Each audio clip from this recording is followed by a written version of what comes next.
Hola, buen día con todos. Bienvenidos a este nuevo podcast donde hablaremos sobre los procesos cognitivos superiores.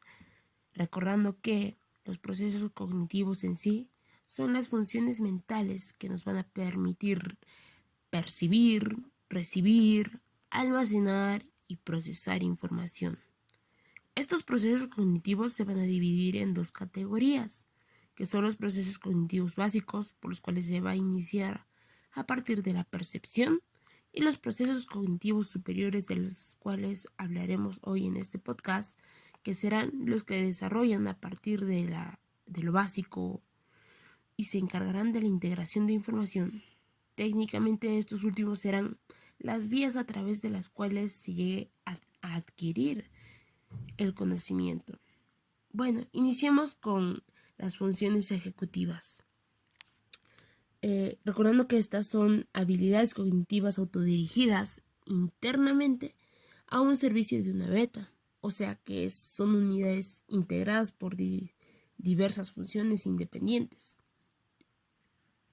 Las funciones ejecutivas son indispensables en el día a día en todo individuo, pues permiten a todas y a todos tomar decisiones, el poder elaborar los planes, la adaptación a los cambios en un entorno claro, la solución de problemas, el autocontrol y la regulación. Algunas funciones ejecutivas se van a clasificar como básicas, mientras que otras se van a derivar de las primeras. Entre las funciones ejecutivas básicas se va a encontrar la flexibilidad cognitiva, la inhibición de la respuesta y la memoria de trabajo, y de ellas a su vez controlarán otras funciones ejecutivas como la planificación y la organización. Su función en sí se asocia fuertemente a la córtex prefrontal del cráneo, que contará con los elementos de anticipación y desarrollo de la atención, control de impulsos y autorregulación, flexibilidad mental y utilización de la realimentación, la planificación, organización, selección de información efectiva de estrategias para resolver problemas y monitorización. Pero vayámonos un poquito más a las funciones ejecutivas básicas, que son justamente la planificación, que va a ser la capacidad de generar objetos o desarrollar planes que van a tener acción a conseguir algo, una meta, va a ser la base de la anticipación a una consecuencia. Otro va a ser la inhibición, como ya lo mencioné antes, que va a ser la habilidad cognitiva que nos va a permitir controlar las respuestas impulsivas y va a evitar que prestemos atención a un estímulo irrelevante y que nos centremos en nuestro objetivo. La monitorización, que va a mantener la atención, la flexibilidad cognitiva, que se va a adaptar a nuestros pensamientos y conductas derivado al entorno. La toma de decisiones, que nos va a permitir valorar, seleccionar y elegir entre diferentes alternativas, y la memoria de trabajo, que va a ser imprescindible en nuestro día a día. Técnicamente, las acciones que realicemos en el día, casi el 100% van a estar bajo esta, pues esta habilidad cognitiva nos va a permitir almacenar y manipular temporalmente la información en base a nuestro objetivo. Bueno, como otro proceso cognitivo superior vamos a tener el pensamiento, que técnicamente es una actividad mental no rutinaria, y su término va a tener origen en el latín pensare, cuyo significado hace alusión a las acciones de acción y efecto de pensar. El pensamiento por parte de la psicología ha sido clasificado como la capacidad de planear y dirigir de forma en forma oculta una conducta posterior para posibilitar adaptaciones en mejora en duración y efectividad. Técnicamente va a ser la capacidad de construir ideas y conceptos y va a establecer relación entre ambos. El desarrollo del pensamiento va a implicar una actividad global en un sistema cognitivo y va a requerir de la intervención de la memoria, la atención, procesos de comprensión y aprendizaje.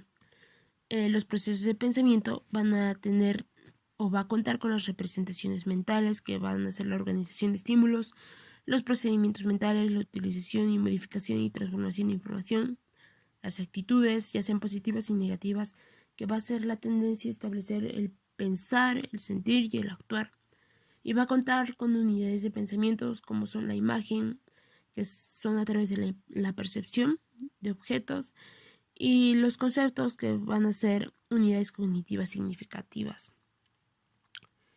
Estos van a estar muy relacionados con el razonamiento, que es la capacidad para resolver problemas, extraer conclusiones y aprender de manera consciente de los hechos. Y va a conllevar el pensar, ordenar ideas y conceptos para llegar a una conclusión.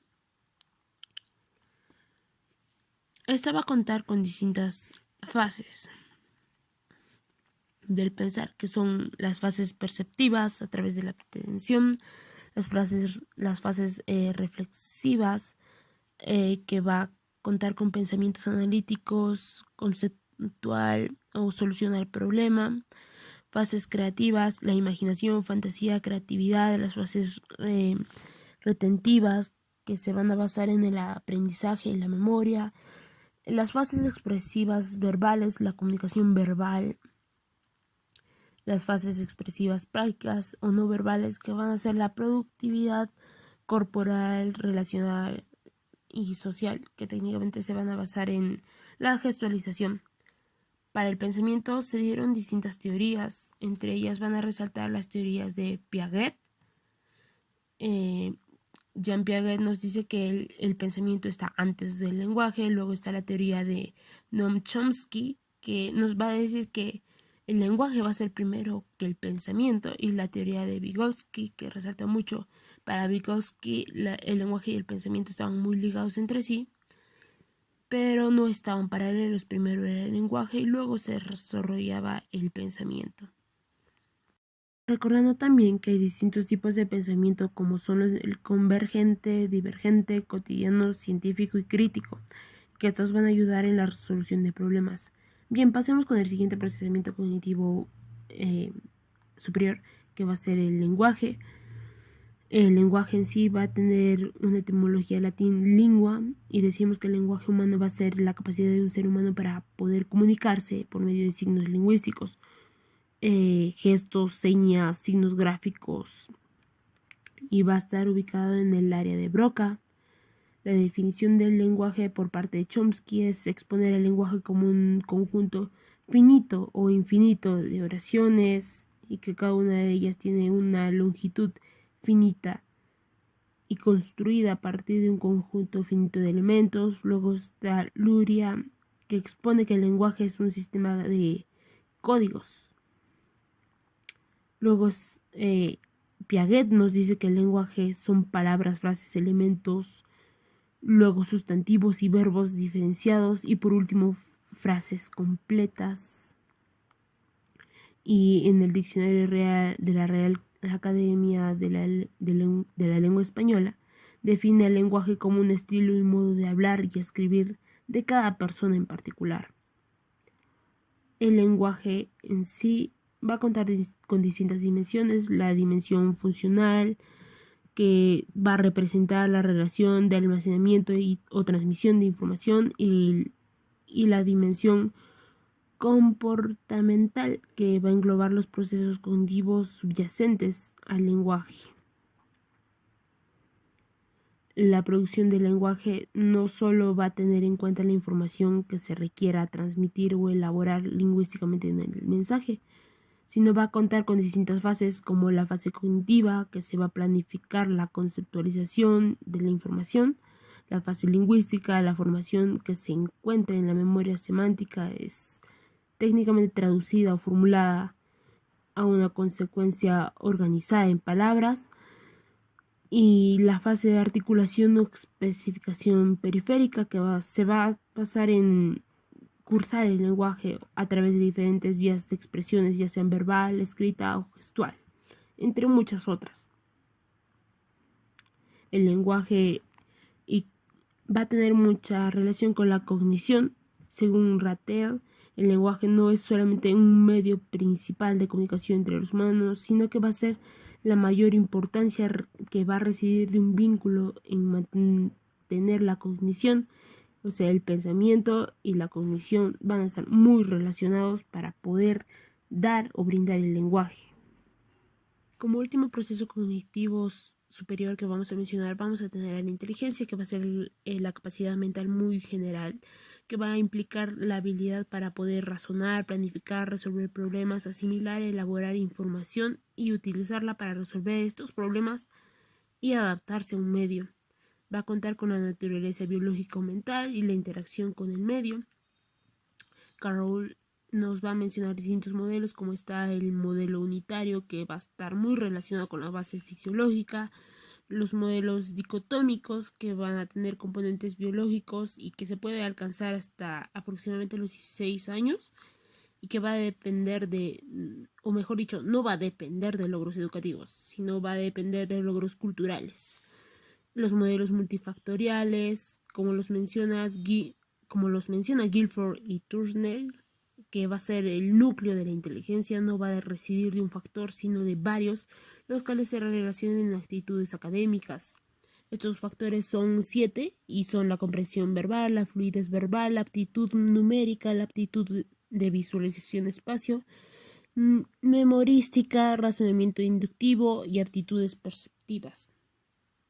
Luego estará el modelo de inteligencia múltiple, que van a destacar 3 autores muy importantes como son Eysenck, Gardner y Stenberg. Entre ellos, Gardner nos va a mencionar más que nada los 8 grandes tipos de capacidades de inteligencia, que son la inteligencia lingüística, la inteligencia lógico-matemática, la inteligencia corporal o kinésica, la inteligencia musical, la inteligencia espacial, la inteligencia natural, la inteligencia interpersonal e intrapersonal. Luego está Stenberg, que nos va a mostrar más que nada una teoría triádica de la inteligencia, que se va a basar en los factores componenciales, los factores contextuales y los factores experienciales. Técnicamente el pensar, analizar, el formular inteligencia o ideas prácticas o adaptativas y relacionarlas con el mundo, lo aprendido durante el crecimiento. Bueno, con ello finalizamos nuestro podcast. Yo soy Lucero Andrea Flores Pimentel de la Universidad UPU de la Facultad de Psicología y esto es todo por hoy. Nos vemos en una próxima.